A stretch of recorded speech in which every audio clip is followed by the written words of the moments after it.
video, we're going to show you how to make this beautiful candle ring centerpiece.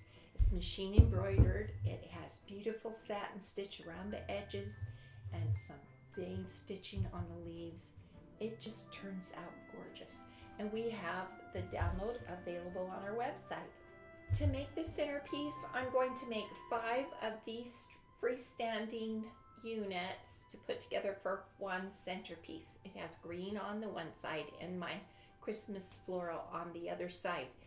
And I begin by hooping my hoop with water soluble interfacing. I like 2 layers, it's just much more stable.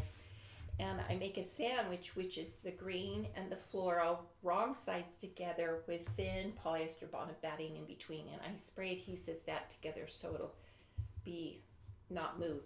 Then it's large enough to cover all of this hoop area. Then I'm going to call out my pattern and do the first stage of the applique, which is a single stitch for the shape of that unit. Then I'll trim right next to that stitching and I'll show you what that looks like.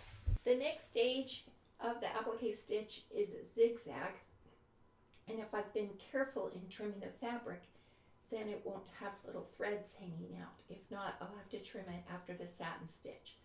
So now the next stage will be the satin stitch, after which it will do the line of this leaf and the veins on the leaf, and that will give me the location of where I stitch it together.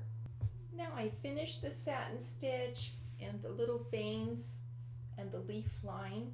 I'm going to cut as much of the water-soluble interfacing away as I can.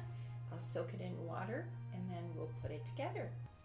Now to assemble our 5 separate units, we just line them up green side together, make sure they're exactly aligned, and then stitch on the straight line, and then it folds out to make our leaf, and this just turns out fantastic. Makes a great gift for Christmas, super easy, and I hope you'll come visit us on our website.